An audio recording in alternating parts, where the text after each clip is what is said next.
नमस्कार साथियों। मैं doctor Prashant Kumar, assistant professor department of business administration, government Lohia college Churu की ओर से आपका स्वागत करता हूं। जैसा कि आप इस वीडियो का टाइटल देख रहे हैं, कॉन्ट्रैक्ट डेफिनेशन। आज हम इस वीडियो में कॉन्ट्रैक्ट, जिसे कि हम अनुबंध कहते हैं, उसकी परिभाषा के संबंध में चर्चा करने जा रहे हैं।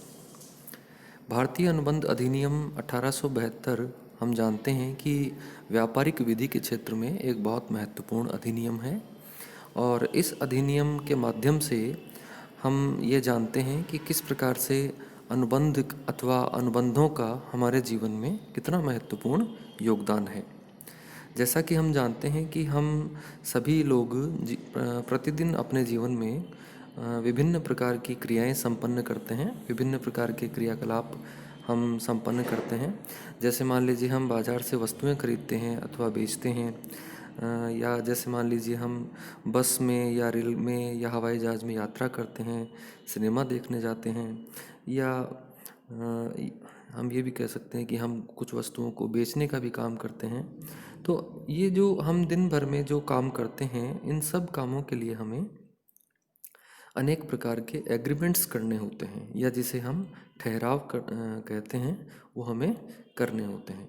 तो जब हम ऐसा कोई काम करते हैं जिससे कि हमारे वैधानिक संबंध दूसरे लोगों के साथ स्थापित होते हैं, तो ये मानकर चलें कि वहाँ पर कोई न कोई कानून या कोई न कोई विधान निश्चित रूप से है अथवा उसका प्रभाव है। तो भारतीय अनुबंध अधिनियम के माध्यम से जब कोई व्यक्ति किसी वैधानिक संबंध अथवा संबंधों की स्थापना करता है, तो कहीं न कहीं वे क्रियाएं व्यापारिक व्यावसायिक होती हैं, या पेशेवर होती हैं, या वाणिज्यिक क्रियाएं होती हैं।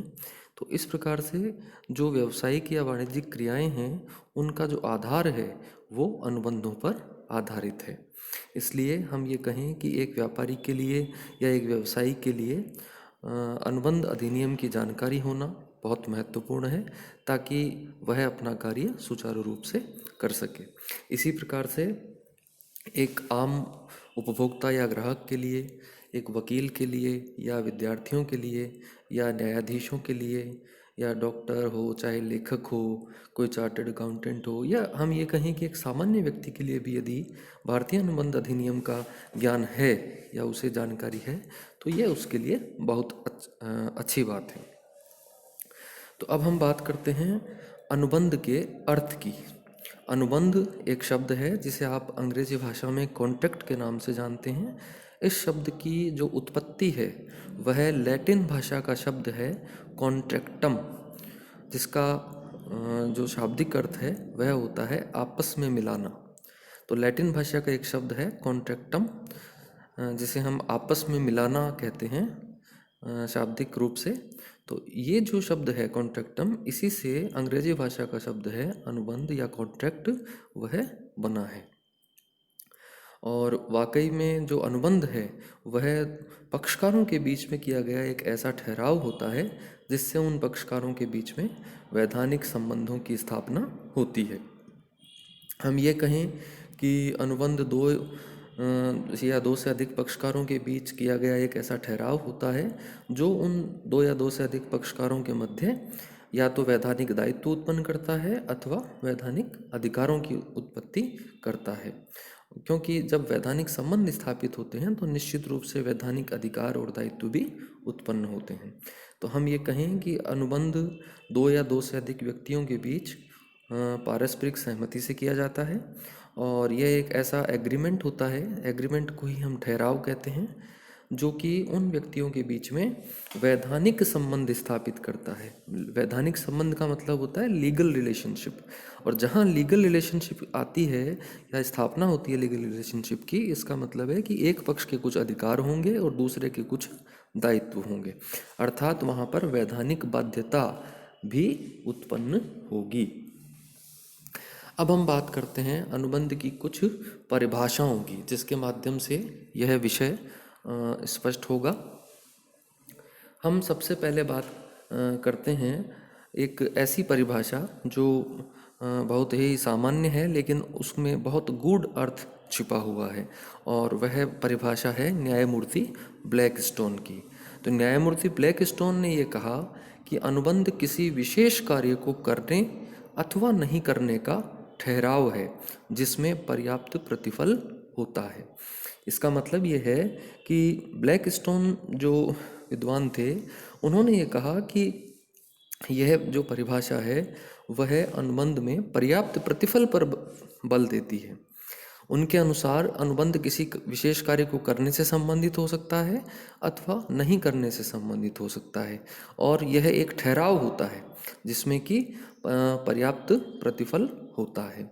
लेकिन यदि इस परिभाषा का यदि हम विश्लेषण करें तो ये परिभाषा अनुबंध की जो अन्य वैधानिक आवश्यकताएं होती हैं, क्योंकि इस परिभाषा में केवल प्रतिफल पर बल दिया गया है और साथ ही इसमें केवल विशेष किसी कार्य को करने अथवा नहीं करने के इसका ही उल्लेख किया गया है।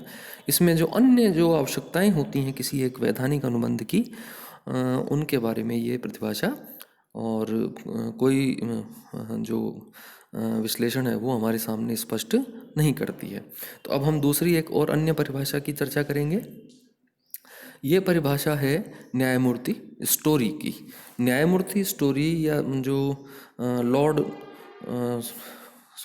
नहीं है, न्यायमूर्ति जो स्टोरी हैं, उन्होंने ये कहा कि अनुबंध योग्य जो पक्षकार होते हैं उनके बीच में प्रतिफल का आधार है, और इस आधार पर किसी काम को करने अथवा उससे विरत रहने का मतलब नहीं करने की जो स्वैच्छिक प्रतिज्ञा है वह है।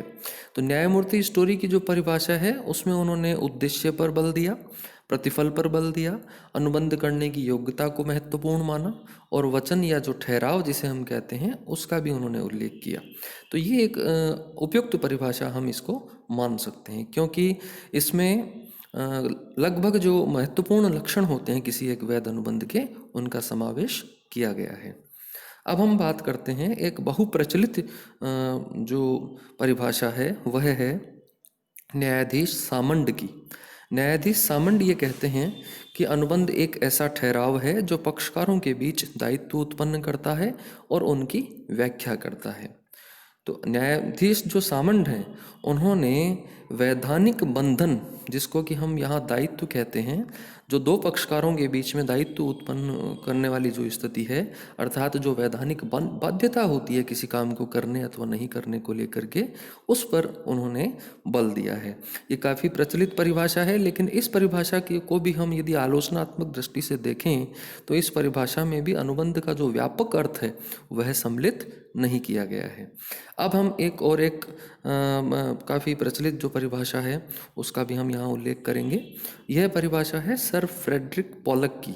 सर फ्रेडरिक पोलक के अनुसार प्रत्येक ठहराव एवं वचन जो राजनियम द्वारा प्रवर्तनीय हो अनुबंध है।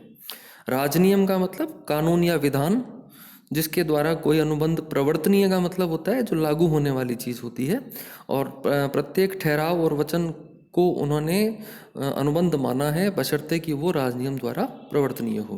तो सर फ्रेडरिक पोलक के अनुसार क्या परिभाषा है कि प्रत्येक ठहराव एवं वचन जो राजनियम द्वारा प्रवर्तनीय हो अनुबंध है। अर्थात जो राजनियम या कानून या अधिनियम या विधान या विधि द्वारा कोई बात यदि लागू हो जाती है, कोई ठहराव या वचन लागू हो जाता है, कोई प्रवर्तित करवाया जा सकता है, तो वो जो व्याख्या है वह अनुबंध कहलाती है। तो हम ये कह सकते हैं कि ये परिभाषा व्यापक है और उपयुक्त है, क्योंकि इसके माध्यम से जो राजनियम की प्रवर्तनीयता है या जो कानून की जो मान्यता है या वैधानिक जो प्रवर्तनीयता है उसे इन्होंने और इस पर बल दिया है। इसी आधार पर हम बात करेंगे अब भारतीय अनुबंध अधिनियम 1872 में जो परिभाषा दी गई है, वह परिभाषा भारतीय अनुबंध अधिनियम 1872 की धारा 2 की उपधारा H में दी गई है, और उसके अनुसार अनुबंध एक ऐसा ठहराव है जो राजनियम द्वारा प्रवर्तनीय होता है। इस परिभाषा की भी हम यहाँ पर व्याख्या करेंगे। इस परिभाषा को 2 सेंटेंसेस में और लिया गया है। पहला सेंटेंस है कि अनुबंध एक ऐसा ठहराव है। ऐसा ठहराव है, इसका मतलब है कि अनुबंध एक ठहराव है। ठहराव का मतलब होता है एग्रीमेंट, यानी अनुबंध एक एग्रीमेंट है, और इसमें जो दूसरा कथन है वो यह है कि जो राजनियम द्वारा प्रवर्तनीय होता है, अर्थात जिसे राजनियम या भारतीय जो कानून है हमारे देश में बने हुए, उनके अनुसार उन्हें प्रवर्तनीय करवाया जा सकता है, अर्थात उन्हें लागू करवाया जा सकता है। इसको यदि हम इंग्लिश में इस डेफिनेशन को देखें तो ये बहुत सिंपल और बहुत जिसको हम कह सकते हैं कि जिसमें लगभग हर बात क्लियर हो जाती है। इसमें ये लिखा है कि an agreement enforceable by law is a contract. तो इन्फोर्सिएबल बाय लॉ यदि जिसे हम कानूनन लागू करवा सकते हैं। अब कानून की जहाँ तक बात आती है तो यहाँ कानून होगा भारतीय अनुबंध अधिनियम 1872। तो कोई भी अनुबंध जिसे भारतीय अनुबंध अधिनियम 1872 की धारा 2H के अनुसार लागू करवाया जा सकता है, अर्थात वह राजनियम द्वारा प्रवर्तनीय है और वह निश्चित रूप से एक वैधानिक उद्देश्य और वैधानिक मान्यता वाला ठहराव है। इस प्रकार से जो भारतीय अनुबंध अधिनियम है, इसमें जो दी गई परिभाषा है वह उपयुक्त है, सर्वमान्य भी है और काफ़ी व्यापक है। और इसके आधार पर यदि हम बात करें तो यद्यपि इस परिभाषा में केवल दो ही तत्वों के ऊपर विशेष बल दिया गया है। एक तो पक्षकारों के बीच ठहराव का होना बताया गया है, और दूसरी बात है राजनियम की प्रवर्तनीयता को स्पष्ट किया गया है, या कानून के द्वारा जब किसी नियम को लागू करवाने की जो बात आती है उस पर यहाँ पर बल दिया गया है। और साथ ही साथ भारतीय अनुबंध अधिनियम की जो धारा 10 है वो उसका भी उल्लेख करना मैं यहाँ पर उपयुक्त इसलिए समझता हूँ क्योंकि उसके माध्यम से हम जो अनुबंध की व्यापक विशेषताएं हैं अथवा लक्षण हैं उनको भी इसमें हम स्पष्ट कर सकते हैं। तो भारतीय अनुबंध अधिनियम की धारा 10 बहुत महत्वपूर्ण है। इस धारा में जो बातें लिखी गई हैं वो अनुबंध की व्यापकता को स्पष्ट करती हैं। तो धारा 10 में क्या लिखा गया है, अब इसे आप ध्यान से सुनेंगे कि वे सभी ठहराव अनुबंध होते हैं जो न्यायोचित प्रतिफल और उद्देश्य के लिए किए जाते हैं, और जो अनुबंध करने की क्षमता वाले पक्षकारों की स्वतंत्र सहमति से किए जाते हैं, जिन्हें स्पष्ट रूप से व्यर्थ घोषित न कर दिया गया हो, और जो किसी विशेष अधिनियम के आदेश पर लिखित होंगे, साक्षी द्वारा प्रमाणित होंगे और रजिस्टर्ड होंगे। इसका मतलब धारा 10 में कुछ विशिष्ट जो बातें बताई गई हैं अनुबंध के संबंध में वो ये हैं कि एक तो न्यायोचित प्रतिफल और उद्देश्य होना चाहिए किसी भी ठहराव की स्थापना का, और वो अनुबंध करने की क्षमता वाले पक्षकारों द्वारा किया जाना चाहिए, और वो भी स्वतंत्र सहमति से होना चाहिए, अर्थात डराकर, धमकाकर अथवा उत्पीड़न से या कपट के आधार पर उनकी सहमति नहीं ली जानी चाहिए, और साथ ही जिसे स्पष्ट रूप से व्यर्थ घोषित न कर दिया गया हो, और यदि कहीं आवश्यक हो तो वो लिखित भी हो, साक्षी द्वारा प्रमाणित हो और रजिस्टर्ड होना चाहिए, ताकि उसकी वैधानिकता पर कोई प्रश्न चिन्ह नहीं लगाया जा सके। तो हम निष्कर्षतः ये कह सकते हैं कि अनुबंध 2 या 2 से अधिक पक्षकारों द्वारा किया गया एक ठहराव होता है जो कि अनुबंध करने की क्षमता रखने वाले पक्षकारों द्वारा किया जाता है, जिसका उद्देश्य और प्रतिफल वैधानिक होता है।